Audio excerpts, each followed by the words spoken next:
Pues buenas tardes a todos y me toca presentar a este amigo y me parece que es sabia persona, que es Agustín. Agustín Porras nació en Antequera en el año 1957 y reside en Madrid. Conocía desde hace años su trabajo porque ha dirigido revistas importantes como Poesía, por ejemplo, y El Invisible Anillo. Actualmente, por lo menos hasta ahora, dirige El Alambique. Ya, no. Muerto ya. Ya está muerto. Muerto. Saldrá otra. Saldrá después. otra, Sí, ¿no? sí. Como investigador, ha publicado la antología Cuatro gatos sobre 4 poetas españoles, entre ellos Ángel Guinda, que es muy afectos, son los dos. Y como experto en la obra y en la vida de Gustavo Adolfo Bécquer, publica una biografía, una edición muy especial de las Nuevas Rimas y, como poeta, Coplas a la vida de mi compadre, Ojalá, La mosca beckeriana y el libro recientemente publicado el año pasado, Una eterna despedida. Después de leer algunos de sus poemas en diversos medios, opino que su impronta creadora se caracteriza por la elegancia y la discreción. Podría escribir desde un verbo arrebatado sobre la pérdida, que creo es el hilo troncal que recorre sus palabras. Sin embargo, muestra una presencia literaria muy contenida, muy, diríamos, castellana. Su palabra está medida, busca la sencillez de la precisión y hay poco adorno que distraiga. Sus estructuras poéticas se aproximan a los modos populares, aunque renovados. Es decir, conocedor de un ritmo tradicional, muy buen conocedor, tanto popular como culto, en palabras de Ángel Guinda, actualiza estos modos métricos. En los textos que he leído, escasos, lo reconozco, encuentro como constantes, además de esa pérdida de la que hablaba antes, el hueco doloroso que provoca y un desarrollo meditativo para poder sobrellevar dicho dolor. El poeta se pregunta por su estar en el mundo, por el valor del tiempo y aquello que vive.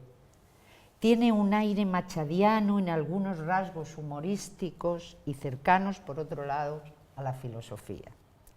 Y veréis que considera la poesía, en esto siempre me acuerdo de John Berger, que mira el arte, por extensión, como algo humanamente esperanzador. Una manera de comprender el mundo y entre el escepticismo y la entrega, comprenderlo para amarlo.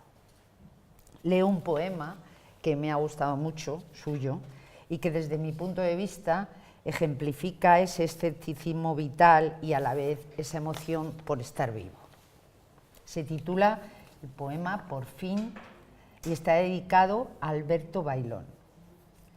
He soñado que me entregaba la muerte. Lejos de temerla, me aferraba a ella como a un bote las víctimas de un naufragio, como a la vida un joven enfermo terminal. He soñado que me entregaba la muerte. Ojalá este simbólico deseo vaticine el adiós definitivo a tanta enajenación y despierte en mí naturaleza suficiente para existir sin miedo. He soñado que me entregaba la muerte. Y aunque nada envidio menos que toparme con ella cara a cara, pues nunca como ahora disfruté de verdadero diálogo con el mundo, espero recibir agradecido esta grave y última experiencia que me reserva la vida. Por fin soñé que me entregaba la muerte. Sí. En cuanto a esta edición de las rimas de Bécquer, así como del precioso y didáctico álbum que me mandó Paco, que es, bueno, ahora lo verán, pues, ¿qué sabré decir de Bécquer y de su belleza? ¿Qué puedo manifestar yo que no hayan dicho ya personas sabias con tanto tiempo dedicado a Bécquer, como es el caso de Agustín Porras? Volver a leerlo me ha hecho reflexionar sobre las lecturas, sobre los reencuentros y sobre el eje que sostiene la palabra creadora poética. Mi visión personal, en este caso, es casi irrelevante, pero no lo es la emoción por volver a encontrarme con Becker. Leí las rimas en la adolescencia, ¿quién no?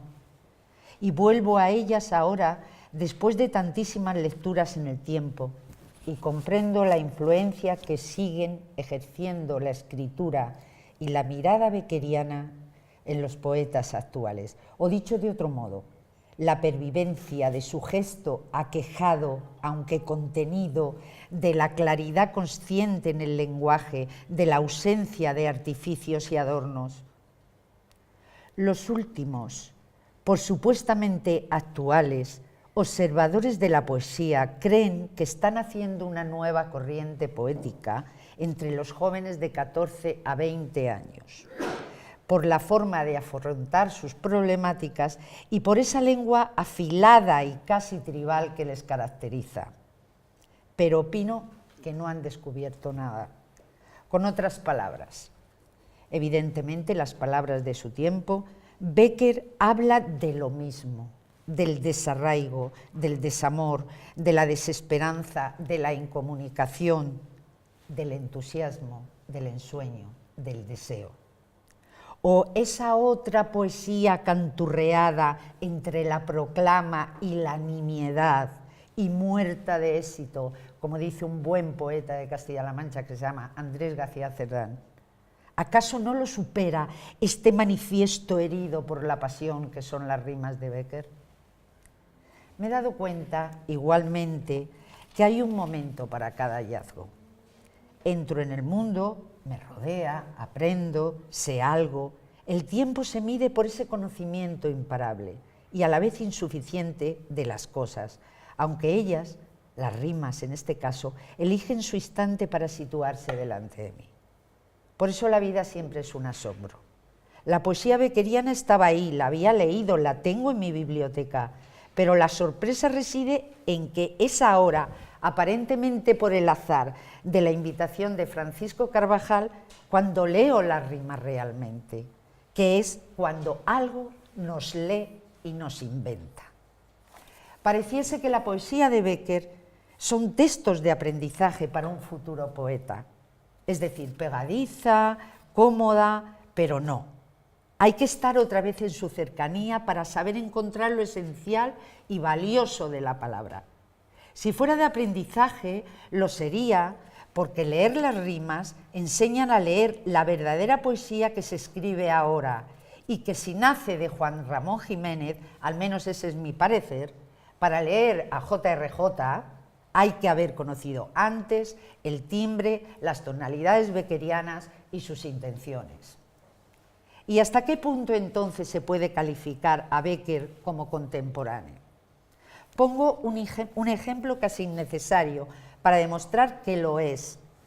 Pues si las rimas se sostienen en una lectura actual, lógicamente en este tiempo, lógicamente las rimas serán actuales. El ejemplo que pongo es el siguiente. El verso tan trivializado, tan plastificado, tan decolorado de Poesía eres tú, es un posicionamiento formidable ante el proceso creador y el poema como consecuencia. Poesía eres tú, es decir, el autor desdoblado en ese auténtico fingimiento del que habla el portugués sublime. Siempre se escribe en espejo, quien escribe lo sabe, siempre se escribe en espejo, siempre es el yo que si adquiere relevancia poética se convierte en un tú. El tú ese que explica Blanchot cuando dice que el poeta a duras penas sabe dar razón de lo que ha escrito. El tú del extrañamiento, sin más, por el poema que acaba de ser plasmado por la otra persona del espejo. Y por otro lado, Poesía eres tú refiere a esa maravillosa alquimia de la expresión poética cuando se convierte en comunicación y llega al lector desconocido y lee. Él es el tú, porque hace suyo lo que el poeta escribió, porque vuelve a inventar la palabra poética y su mundo. La lectura abierta, invariablemente, desdoblándose de continuo ante el lector con hambre peligrosa, que decía el sabio italiano a través de Fray Guillermo de Baskerville. ¿Y qué decir del libro de contabilidad o de actas donde Bécquer intenta recordar la palabra perdida? Porque no es solo una colección de poemas manuscritos extraviados en una casa arrasada, sino su tiempo, su pensamiento, su lumbre creadora que han quedado ahí y que nunca jamás revelarán ni dirán lo que él es.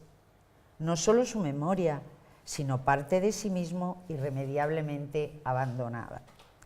Y si intenta recordar las rimas, no es simplemente vocación, sino recobrarse, reconocerse como persona, como poeta que respira. Este gesto resulta emocionante, de esa clase de conmovedor dramatismo que consiste en buscarse y encontrarse. Contabiliza en un libro de cuentas aquello que ha sido. Nos cuenta que escribió con todo su ser. Abre acta, es decir, afirma. Este fui yo y ahora soy yo porque rescato lo que fui. Y es tan emocionante que titule ese libro el libro de los gorriones, donde él se recobra, incluso con ayuda de amigos que le dicen, mira, esto escribiste. Es un ejercicio de humildad, pero también de convencimiento para que esa colección de recuerdos se conviertan en palabra colectiva. Como cantan los gorriones, la lengua de los pájaros, la vieja lengua que posibilita el encuentro con lo otro, con lo invisible, con el corazón, sin más. Un corazón latiendo siempre es invisible. El latido de Bécquer continúa gorrión, rítmico, leve, gigante. Y ahora, gracias a Agustín Porras. Gracias a ti. Gracias. Gracias, María Antonia. Y gracias, Paco, porque la verdad es que es un lujo. Paco me ofreció hacer una edición de las rimas, pero es que no solo es... Bueno, la verdad es que ha cambiado mucho este libro. Al principio dice, voy a hacer un libro de bolsillo, hazme, dime unas palabritas, un prologuito. Lo hago, pero me lo devuelve y me dice, no, pero es que habría que hacer también un apéndice y luego habría que comentar cada rima. Y yo, Paco, bueno, yo encantado, ¿no? Es más, me ha permitido luego incluso, me he atrevido, lo siento, yo soy muy atrevido, me he atrevido incluso a hacer los dibujos de las rimas que aparecen aquí, ¿no? Aunque algunos son muy antiguos, ¿no? Y entonces la verdad es que estoy muy contento de hacer este libro. Y lo que tú dices... Bueno, quería comentar una cosa. A mí, Bécquer, a mí no me gustó hasta ser una persona un poquito mayor, porque yo era un joven un poquito rarito, y a mí me parecía un cursi. A mí Bécquer de adolescente, pues que no, yo estaba en otro rollo. Y yo las rimas que había en los libros de bachillerato y tal me parecían... Eran las peores, por cierto, las más flojas, según mi opinión, mi opinión, y no me interesaba nada, de verdad, no me interesaba nada. Fue luego ya un poco de mayor, conociendo un poco, no la poesía, sino los artículos periodísticos, las cartas sobre todo, que os recomiendo, las cartas desde mi celda, las que escribe en Veruela, el tiempo que está allí curándose, y entonces, bueno, yo lo que he intentado hacer es una edición de las rimas. Bueno, dices antes que Bécquer es muy conocido, yo no creo que sea tan conocido, o sea, el nombre de Bécquer es muy conocido. Pero lo que escribía Bécquer... En el sentido de que se ha hablado mucho sobre claro, se habla mucho de él, Bécquer, pero creo que es un gran desconocido. Bécquer, para vivir cada día, tenía que ir a un periódico a que le compraran su artículo. Él era un periodista. Claro. Y aunque vivió poco, porque el hombre vivió 34 años nada más, murió muy joven, pero vino a Madrid con 18. Estuvo 16 años en Madrid y cada día tenía que pelearse con un periódico para que le comprara su artículo, sin firma. Luego al final ya fue conocido, fue director incluso de algunos periódicos y todo eso, ¿no? Pero no es tan conocido. Incluso las rimas que todos conocemos, no todo el mundo conoce esta edición que hacemos nosotros ahora, que es no la edición que hicieron sus amigos cuando murió, porque Bécquer murió sin haber publicado sus poesías. Bécquer se la dio a un político suyo, a González Bravo, ministro de Isabel II, admirador suyo, amante de la poesía, pero en la revolución del año 68 asaltan la casa de este ministro y se pierde este libro, no se sabe, igual aparece algún día, ¿no? Y Bécquer se viene a Toledo al año siguiente, bueno, finales del 68, está todo el año 69 aquí en Toledo, en la calle San Ildefonso, donde vive con sus hijos, con los hijos de su hermano Valeriano, y escribe en este libro de cuentas que tú dices, libro de actas que le regalan unos amigos, entonces él va recordando las poesías que le dio al ministro, su colección de poesías. No quiere morirse sin publicar su poesía, porque él sabe que va a ser conocido cuando muera. Se lo dice a su amigo Augusto Ferrán. Dice, yo sé que cuando muera seré conocido, pero bueno, en vida no lo fue. Pero él sabía que sí, que iba a ser un personaje conocido. Y entonces aquí en Toledo empieza a escribir, y en la primera página, que es la primera vez que yo veo un libro de las rimas de Bécquer donde aparece este título, Poesías que recuerdo del libro perdido. Es así lo que viene en el manuscrito, es lo que él escribió. Entonces él las fue escribiendo según las iba recordando. Cuando muere él, sus amigos, bueno, todo eso lo vamos a ver con imágenes, ¿te parece, no? Bueno, porque Paco ha hecho un trabajo aquí fenomenal de... Es un monstruo, de feo. Que me emociona. Venga, vamos a ver, venga. Dale caña. Bueno, el álbum es de Paco. El álbum que ha preparado Paco, que es muy interesante, tiene que ver un poco, bueno, con la edición esta de las rimas que estamos hablando, ¿no? Comenzamos con este óleo de su hermano Valeriano. Sabéis que Gustavo, bueno, eran 8 hermanos, pero él estaba muy unido a Valeriano, que era un gran pintor. También Bécquer lo era, pero Bécquer quería ser poeta, entonces él se peleó con su madrina. Él hubiera sido un gran pintor en Sevilla si se hubiese quedado, porque su padre, su tío, se ganaban la vida estupendamente en Sevilla, eran grandes pintores. Incluso su tío era pintor de la reina, o sea, pintor, ¿cómo se llama? De cámara. De cámara, pintor de cámara, ¿no? Aunque él estaba con el duque de Montpensier, allí en Sevilla y tal, todo eso. Bueno, pero bueno, él no, él tiene claro que él quiere venirse a Madrid porque él quiere ser poeta, él quiere triunfar como poeta, bueno. Se conocen pocas fotos de Bécquer, hay 3 o 4 fotos, son distintas entre sí, yo creo que ni siquiera es el mismo en esas 4 fotos. Bueno, y este es un cuadro que tendría él unos 22 años, y decir que es Bécquer, bueno, es un cuadro de Valeriano, es de su hermano, por lo menos podemos decir eso, ¿no?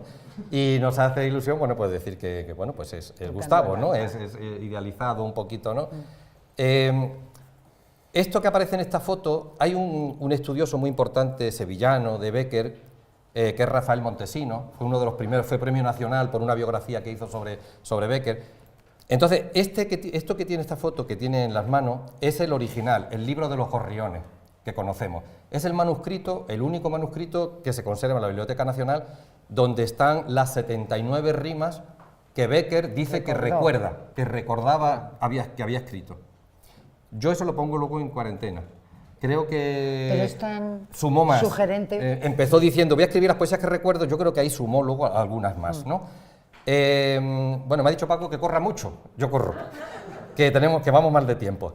Este libro de los Gorriones, es muy interesante, lleva algunas ilustraciones del propio poeta. Ese es el jardín de la calle de San Ildefonso, del número 8, donde ellos vivieron, los Bécquer, durante un año aproximadamente.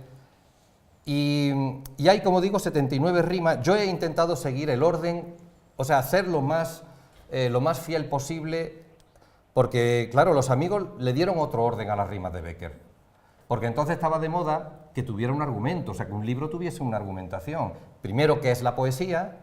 Después, poesías de amor, cuando uno se enamora. Después un poco el desencanto, que fuera ¿no? previsible. Del desamor, al final pues la desesperación, ¿no? De que el amor se ha roto, en fin, como una secuencia lógica de las fases del amor, ¿no? Pero Bécquer en su manuscrito no, en su manuscrito fue escribiendo los poemas según los recordaba. Entonces yo creo que es importante tener ese orden, porque ¿por qué los recordó en ese orden? Para mí eso es lo más importante. Si él los recordó en ese orden, le dio importancia a ese orden. Podía haberlos cambiado luego, una vez que los escribió podía haberle dado otro orden, porque fue muy meticuloso. En la primera página del libro cuenta los versos que tiene cada poema. O sea, que quien puede hacer eso puede hacer lo otro, puede cambiarlo del orden. Y eso no le preocupó lo más mínimo, ¿no? Bueno, hay un poema, que es el que está aquí tachado, que me gustaría un poco comentarlo, porque claro, este no aparece, en la primera edición de las rimas de Bécquer no aparece. Los amigos ven que está tachado. Seguramente el poeta se arrepiente y posiblemente el poeta Bécquer no lo hubiera publicado, porque ahí él confiesa, todo el mundo cree que Bécquer murió de tuberculosis. Es la cosa romántica, ¿no? De entonces, todos los románticos morían de tuberculosis. Bueno, no. Bécquer parece ser que está bastante claro que muere bueno, no sé si murió de un infarto de hígado, pero una de las enfermedades que tenía era sífilis. incluso hay una historia detrás de todo eso, porque su mujer, cuando él se casa con una chica que es hija de un médico especialista en enfermedades venéreas. Y de hecho la conoció cuando va a consultar a este hombre médico, ¿no? Que es Casta Esteban, que es la hija. Y tiene un poema precioso, no es nada conocido, y es uno de los más grandes poemas de Bécquer. Y dice: una mujer me ha envenenado el alma, otra mujer me ha envenenado el cuerpo. Ninguna de las dos vino a buscarme, yo de ninguna de las dos me quejo. Como el mundo es redondo, el mundo rueda. Si mañana rodando este veneno envenena a su vez, ¿de qué acusarme? ¿Puedo dar más de lo que a mí me dieron? Es un poema muy fuerte, no, parece que no es de Bécquer, ¿no? Que estamos acostumbrados a la golondrina y a... bueno, no sé. Y a lo que decían, ¿no? En su época un poco que se reían de los suspirillos germánicos de Bécquer, pero Bécquer es un poeta como la copa de un pino, ¿no? Y bueno, ese poema no aparece en la primera edición, por supuesto luego ya sí, porque es uno de los grandes poemas suyos, y yo entiendo, bueno, que él lo quitase, ¿no? Como digo, Paco, échame una mano, tío. Trabaja. ¿Con sueldo?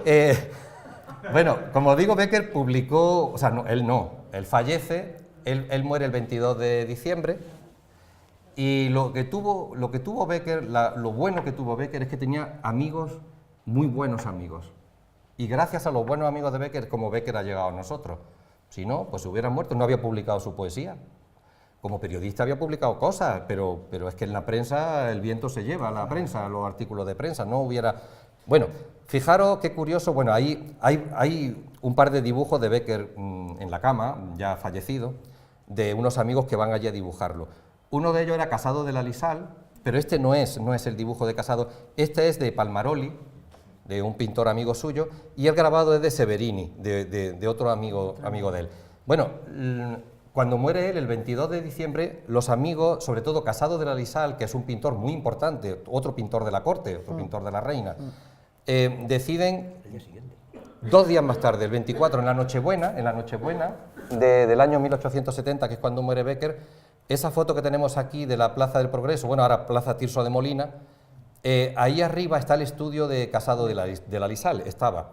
Y Casado es el que le dice a todos los amigos: vamos a reunirnos la Nochebuena, luego ya iremos a cenar cada uno a su casa, pero antes de irnos a cenar a casa, los verdaderos amigos de Bécquer y de su hermano Valeriano, vamos a reunirnos y ver si conseguimos dinero para editar su obra. En principio iba a ser la obra suya y la de su hermano, y grabados de su hermano, porque Bécquer y su hermano vivieron juntos muchísimos años, estaban íntimamente unidos. No se recaudó dinero suficiente nada más que para hacer la obra de Bécquer, ¿no?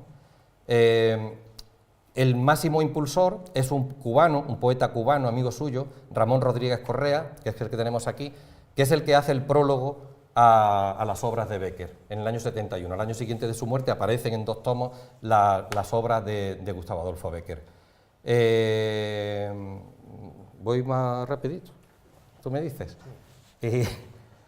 Bueno, se ha discutido, Paco me decía, yo de eso, claro, sé menos que tú, Paco, yo creo que tienes que hablar tú ahora. Paco me decía, claro, es una editorial toledana, afincado, que tiene mucha raíz con Toledo. ¿Por qué no hablas de la relación de las rimas, pero con la ciudad de Toledo, sobre todo, ¿no? ¿Qué rimas están ambientadas aquí? ¿A qué personas que vivieron en Toledo, que tuvieron relación con él, están dedicadas a esas rimas? Claro, eso es muy complejo. Eso es muy complejo, eso hay que intuirlo un poco, ¿no? Pero bueno, aún así hemos realizado un apéndice al final en el que comentamos un poco eso, ¿no? En principio, ¿a qué mujer estaban dedicadas las rimas? Sobre eso también se ha discutido mucho, ¿no? Sabéis que bueno, aquí en este dibujo, este es un dibujo del propio poeta, de Gustavo Adolfo, que dibujaba fenomenal. Estos son dibujos a lápiz, como bocetos. Fijaros, si hubiera querido ser dibujante o pintor, lo hubiera conseguido, vamos, sin problema, ¿no?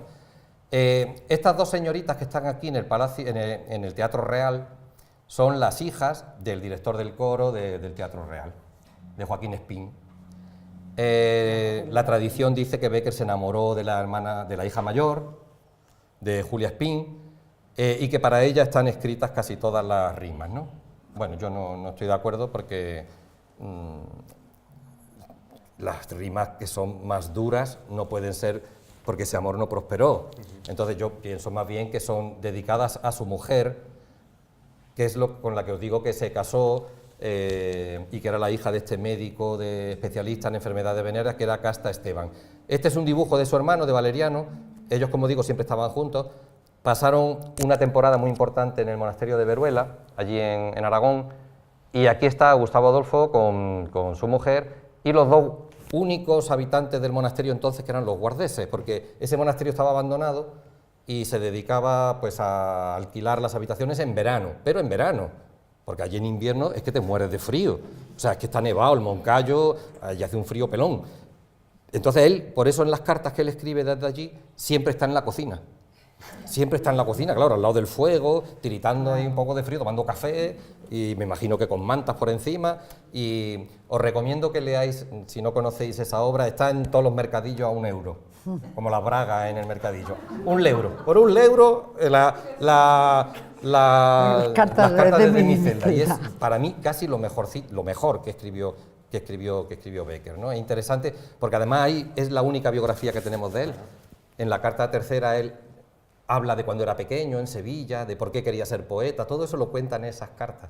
Son 9 cartas nada más, y es un librito pequeñito y está siempre de saldo.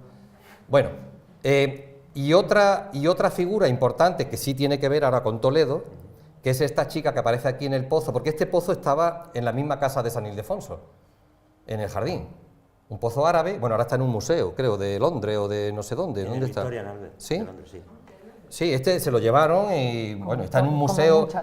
Muchas cosas. Sí, pero era un pozo con inscripciones árabes y tal, que estaba en el mismo jardín de la calle, de la casa en la que ellos vivieron. Y esta chica parece ser, bueno, esta es se supone, ¿no? Igual no lo es. Todos los estudiosos de Bécquer opinan que puede ser esa criada, Alejandra, que cuidó de sus niños, porque Bécquer tenía 2 niños muy pequeños, y su hermano también. O sea, eran 2 hombres con 4 niños pequeños, 2 hombres jóvenes, con 4 niños pequeños. Que siempre decimos, bueno, ¿y cómo le van a dejar la custodia a 2 hombres? Bueno, hubo su aquel, ¿no? Claro, hubo sus motivos. Es que Bécquer tuvo 3 hijos, o sea, no él, Casta tuvo 3 hijos. Él reconoce a los 2 primeros, al tercero, bueno, le da su apellido, pero es el que provoca la ruptura del matrimonio, y él se lleva a sus 2 hijos mayorcitos y se los trae a Toledo. Y el hijo pequeñito se queda con su madre en Noviercas, en un pueblecito de Soria, y viene la ruptura matrimonial. Luego, y su hermano es que se había separado antes ya de su mujer. Y luego también esa relación tan estrecha de los 2 hermanos, sí, que a veces era...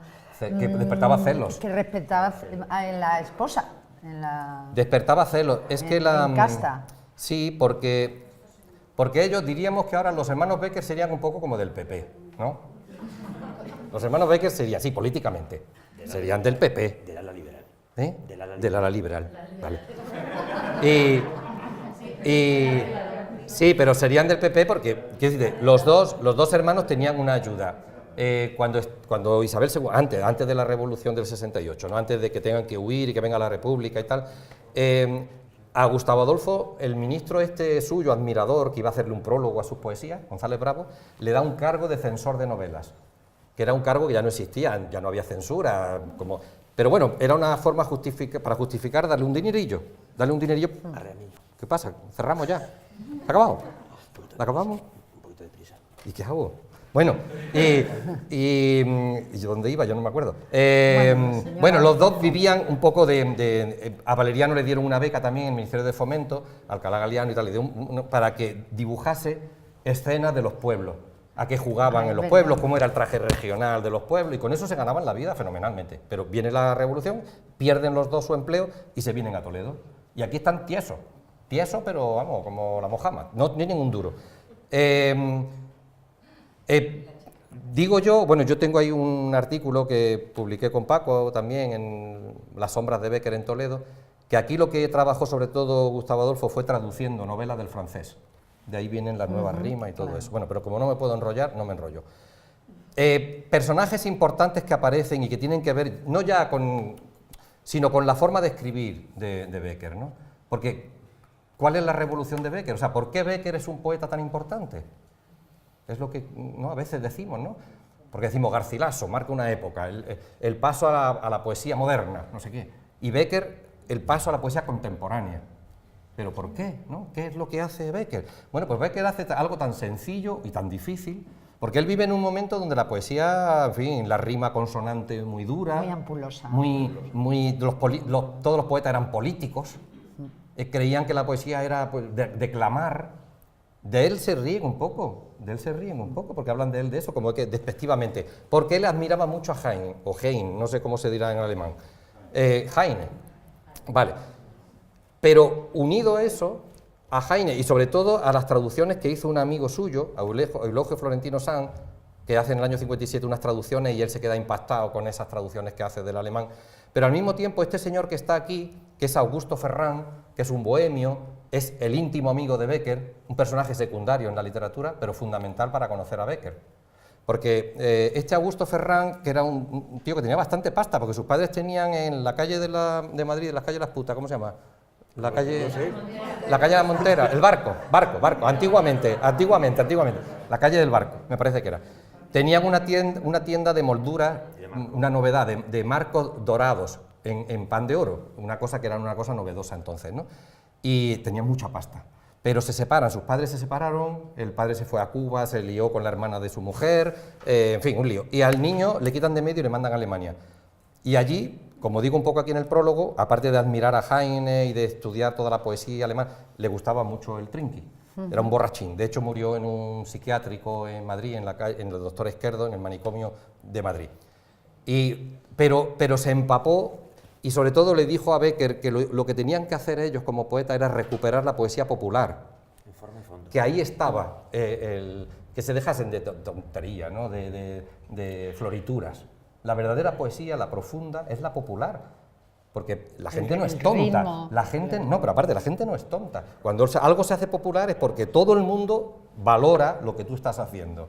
Entonces hay que dejarse ya de tontería de escribir para los selectos, para los... tontería. ¿No? Si tú escribes algo que llega, la poesía además todo el mundo la entiende. Bueno, todo el mundo la entiende. Es difícil escribir como Becker. Hay gente que cree que escribir que se entienda es fácil. No, eso es lo más difícil que hay, ¿no? O sea, una cosa es escribir con palabras sencillas y otra es que escribir con claridad. Eso es otra cosa. Bueno, hay aquí una serie de dibujos, algunos de Gustavo. Paco, ¿no me está ayudando? No me está ayudando, dice que vamos a hacerlo a media. Y bueno, hay muchísimos álbumes de dibujos de Valeriano que son verdaderas joyas, ¿no? Este, por ejemplo, es de Veruela, ese es Becker allí en el monasterio. Luego hay dibujos también de Gustavo, como este, porque Gustavo tenía un rollo un poquito gótico también, así, ¿no? Que le gustaba y esotérico, ¿no? Me hablaste una vez de que en Toledo iba a haber una reunión de hablar del esoterismo y todo eso. Y incluso hay un libro de García Viñó muy interesante que es el esoterismo de Becker. Y bueno, este es un dibujo de él, no sé, tenemos que ir corriendo mucho. Vamos por la 13 y son 24, ¿qué hago? Todos estos álbumes están digitalizados en la Biblioteca Nacional de Becker de España y son una auténtica maravilla verlos, ¿no? Venga, Paco.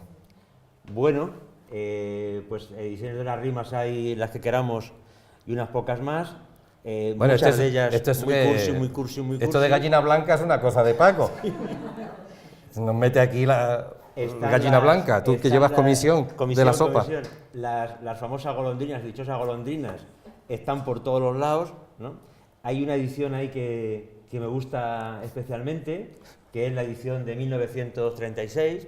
Bueno. Un mal año para conmemorar el primer centenario de su nacimiento. Sí, pero a Paco también le gusta esta. Que hemos peleado, digo, pero ¿cómo vas a poner eso? Nada, le gusta. Es un poco kitsch, es un poco... Bueno, las rimas le gusta. están, efectivamente, ahí predomina lo cursi, lo kitsch, lo roso, pero luego hay algunas muy bonitas, muy hermosas, como esta de Primitivo, no recuerdo el apellido, la de la derecha. Sí, esas más curradas, esa está más currada. Mucho. Bueno, hay muchísimas ediciones de las rimas, claro. También discos. Hoy iba a venir, pero viene mañana, no ha podido venir hoy. Luigi Marae, que es un artista, un escultor, un músico sevillano, enamorado de Becker. Y bueno, no me da tiempo a hablar mucho de él. Tiene una escultura allí en Trasmoz dedicada a Becker. Yo creo que si vamos con prisa, lo mejor es que hablemos de... Tira batas. Bueno, esta foto ya la pusimos el año pasado, ¿os acordáis? Bueno, el año pasado, hace 6 meses, ¿no? Esto es una pasada. Yo estoy convencido de que son los hermanos Becker bañándose aquí en Toledo. No se puede... ¿Sí, se puede? A ver. ¿Se puede...? Sí, esta es una foto de 1800. Ahí ya no, A ver, dale para atrás. De Bueno, esta es una 1860, pasada. Que se conocía en Toledo y fue un Eduardo Sánchez Butragueño, que ha estado con nosotros alguna vez, quien, él es muy escéptico, pero él dice que pueden ser por época, por año, por edad, las ha ampliado, que pueden ser Valeriano, que sería el hermano, estaban siempre juntos, como antes ha dicho, que sería el que esté de pie, y Becker El que parecido está es muy grande. Bueno, aquí está muy pequeño, ¿no? Pero si lo pudiésemos ampliar, el parecido de Valeriano es total. Y luego Gustavo yo creo que también, que pueden perfectamente ser los dos. Esta es la calle de San Ildefonso, de la que estamos hablando, donde estaba el laurel, que por cierto Paco nos ha traído hoy, estos son hojas del laurel plantado por Gustavo Adolfo, que todavía se mantiene en esa casa, La ¿no? foto de blanco y negro es de 1920, es una postal en que se ve la tapia del jardín que antes puso Agustín al principio en ese dibujo de Gustavo Adolfo Becker, con el laurel muy raquítico, y la foto en color es el laurel que plantó Becker actualmente, y su propietario, el propietario de la casa, Jesús Sierra, y Juan Meneses, pues nos han hecho el favor de pues no muy solo de bien. darnos laureles de los que plantó, Unos esquejes también. de los que plantó Becker, sino nos han dado 5 horas. nos han dado un pequeño esqueje para Agustín del, No, llévatelo tú, yo no tengo del laurel no tengo dónde ponerlo. del laurel del poeta. Tú tienes jardín, llévatelo y lo pones. Bueno, aquí tenemos el banco, pues cuéntalo tú porque esto sí que te esta- corresponde a ti. Bueno, Becker estuvo muchísimo tiempo, vino muchas Este es el veces. cigarral de menores. Es el cigarral. Becker estuvo mucho en Toledo desde que llegó a Madrid prácticamente, y luego pues vino intermitentemente y luego estuvo un año entero. El anterior libro le llamamos Sombras de Becker en Toledo porque hay muy pocas referencias en la ciudad, todos son suposiciones, leyendas, que si estuvo en la Guardia Civil, que si estuvo en el Sí, en el cuartel de la Guardia calabozo, Civil. sí. Entonces, esta es una de los sitios, este es un banco, el Banco del Poeta, que está en el Cigarral de Menores, propiedad de Marañón, y nos ha dado esta foto donde, según dicen, Becker, cuando volvía de los paseos, que hay algún dibujo muy bonito que pusimos, muy hermoso que pusimos en la anterior edición, Aquí. en el anterior libro, Está. se sentaba, ¿no? Este. Es un sitio... Este es el paseo que viene de... Este es el paseo de Becker. Bueno, lugares relacionados con Toledo y con Becker, pues hay muchísimos, pero claro, este es uno fundamental, San Juan de los Reyes. En San Juan de los Reyes él pasaba horas y horas, pero muchísimos artículos suyos. Siempre él recuerda que... Porque el único libro que publicó Becker en vida, porque he dicho antes que no publicó su poesía no, pero sí publicó un libro. El único libro que publicó Becker en su vida fue La historia de los templos de España, el primer tomo, dedicado a Toledo. Muy jovencito, apenas había llegado a Madrid, muy ambicioso, él con, bueno... 22 años, ¿no? 23. 20... Pues, ¿en qué año fue? En el 57, sí, 21, con 21 años. Un chaval de 21 años. Y se rodeó de un montón de arquitectos, de escritores, de ilustradores, para hacer una historia de los templos de España. Él venía, bueno, con la influencia un poco de Chateaubriand, del genio del cristianismo, bueno, venía un poco ilusionado con todo eso. ¿Se lo habían encargado a alguien? Bueno, lo pidió él con un amigo, fueron a visitar a la reina y les dio el permiso para hacer eso, sí. Y no sé si con el obispado de Madrid, con una autorización así eclesiástica y tal, pero salió solo el primer tomo, dedicado a Toledo. Este es un cuadrito... Pero fue, bueno, sí, claro, esto es San Juan de los Reyes, esto es de Villamil. De Villamil, este es un cuadrito contemporáneo a la edición de las rimas. ¿Y cómo estaba San Juan de los Reyes entonces? El claustro Fíjate, no tenía nada, estaba al aire. Destruido por la invasión, por los franceses en la guerra de independencia, y que un poco reunía muchos de los elementos que le gustaban a Becker, ¿no? Pues las ruinas, pero al mismo tiempo ruinas grandiosas, un arte nacional. Los templos queremos publicarlo el año que viene con una edición crítica, y es una fuente de inspiración para todos los libros, incluso para algún texto en prosa que tú le has situado aquí, La araña. Historia de una mariposa y de una araña. Sí, pero bueno, por resumir, ya está, terminamos, Marta. No, hombre, lo importante, me dice Paco, claro, estamos en Toledo, la relación de Bécquer con Toledo, es que es muy estrecha. Hay un contemporáneo de Bécquer, que es Eusebio Blasco, que lo dejó escrito en sus memorias. Dice, Bécquer, en cuanto tenía un puñado de duros, se iba a Toledo. O sea, era una atracción que tenía tremenda por Toledo. Y desde que vino a Madrid, primero por eso, porque quería hacer ese libro de la historia de los templos, entonces venía continuamente. Y no solamente San Juan de los Reyes, hombre, San Juan de los Reyes es como lo que más le llamó la atención, pero San Pedro Mártir no se queda atrás.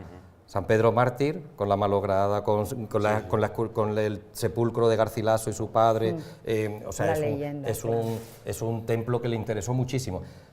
La pintada, bueno, ya estuvimos aquí el año pasado hablando de eso, ¿no? Del graffiti que hay en San Clemente, ¿no? De Gustavo, allí que dejó él su graffiti. Bueno, jodió la pared, pero se lo perdonamos, ¿no? Sí. Se lo perdonamos. Y entonces, bueno, luego ya, claro, luego viene ya la literatura un poco.